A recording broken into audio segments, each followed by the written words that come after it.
Here we go, guys. I just gotta make this video.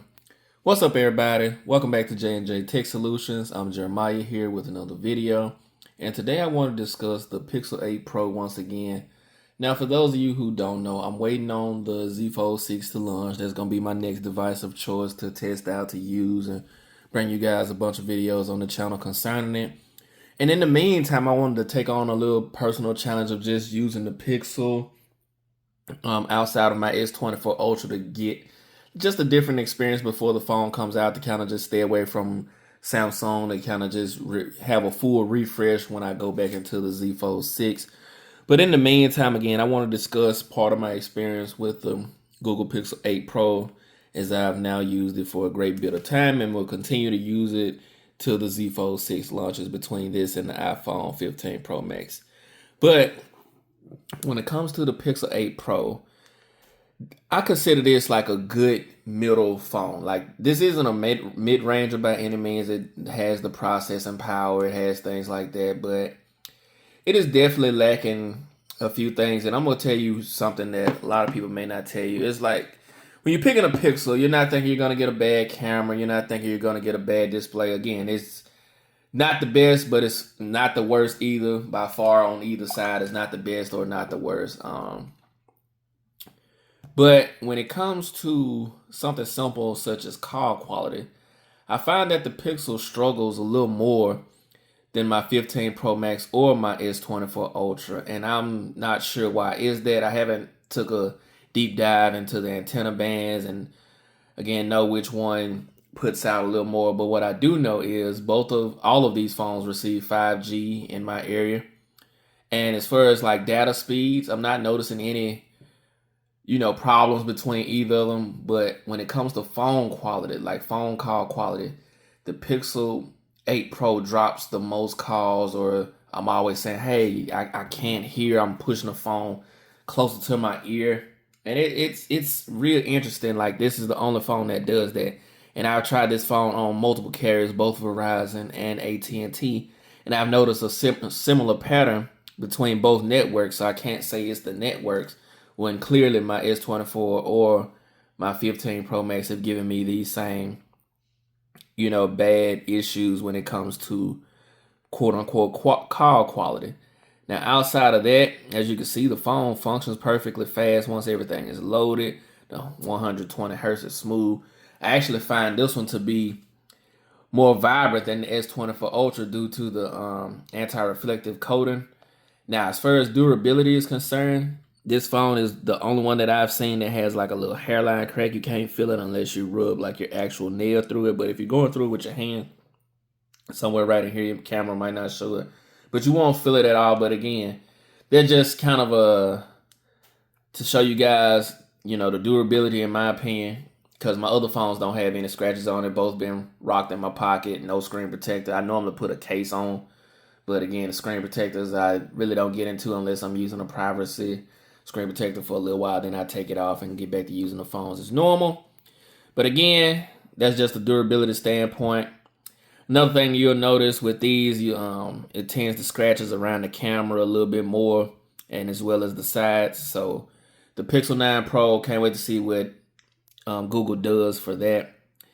Also, charging. This is the slowest charging phone that I have. Like, it's rated at like 30 watts or something like that. But again, it definitely doesn't feel as fast as either the iPhone or the S20. Definitely not the S24 Ultra when it comes to charging.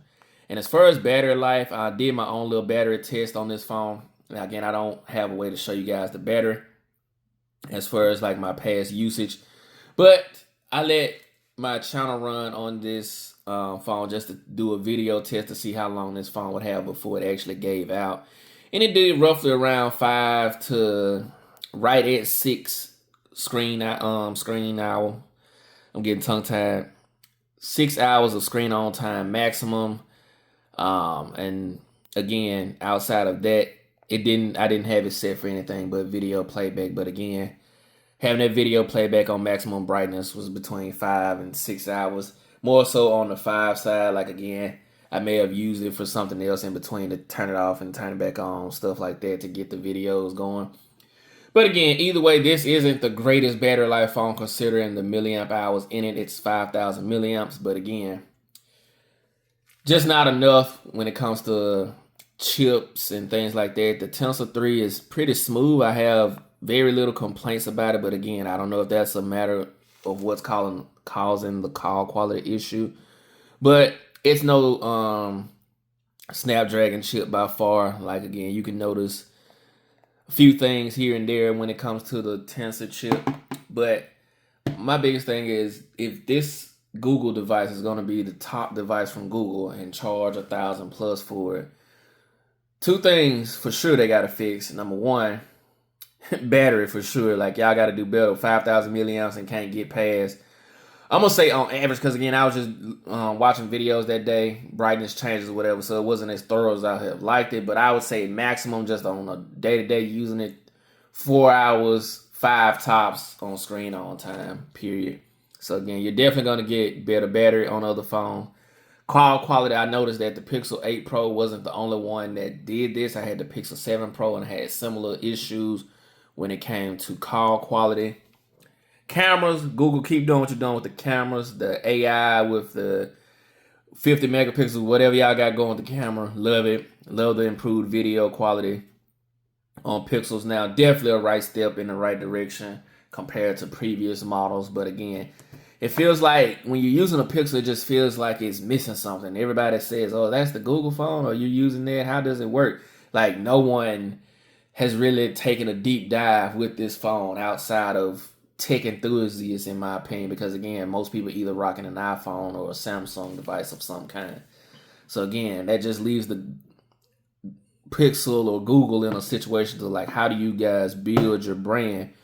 And again, there are no signature features. There's nothing to just stand out. The camera used to be like, oh, well, the Pixel has the best camera, hands down.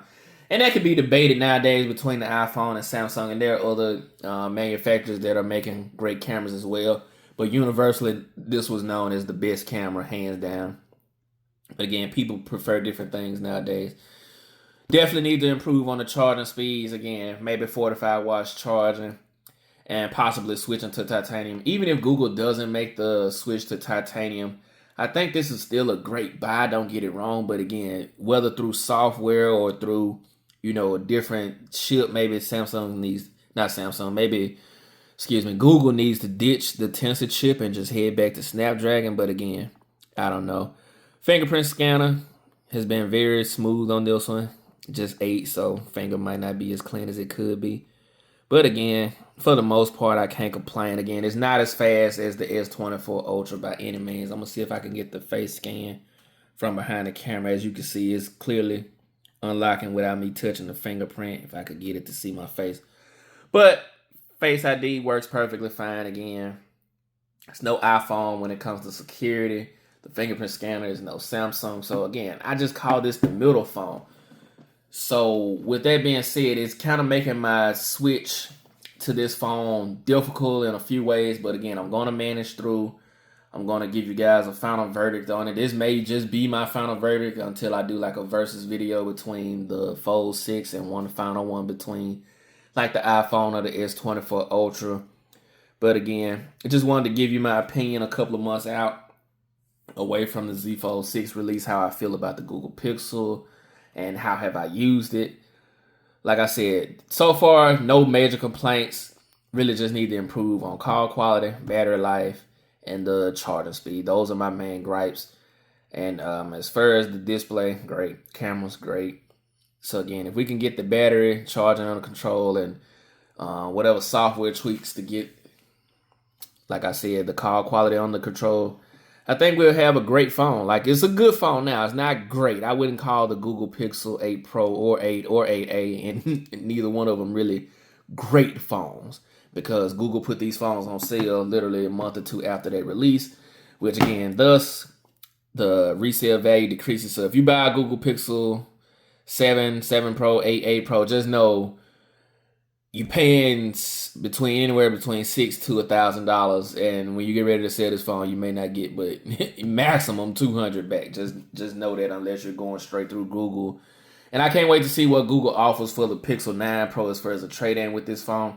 So again, we'll see how that turns out. And again, I'm rooting for Google because, again, Google is that phone that I think everybody that's tech enthusiast is saying, like, hey, you guys are the ones that we can possibly get something new from, because Google has been known to just throw stuff out there as of late. They're trying to keep up. And, you know, they had the squeeze feature. They had the Face ID at one point, kind of like Apple's, where you reach for the phone, it automatically knew you was reaching for it. Like, I think that was the Pixel 5. So, again, would have liked to see some of those features come over. But, again, it doesn't have anything to just stand out. That's why I say it's a good phone, not a great one. However, I do believe Google can fix this with the Pixel 9 Pro and the Pixel Fold 2. So hopefully I get those devices and kind of let you guys know how they're rocking. Stay tuned to the channel if you want to see those. Appreciate you guys for tuning in. Catch you guys in the next video. Please like, comment, share, and subscribe. Deuces. Essence, born with less, but you still precious. Just smell foam in there.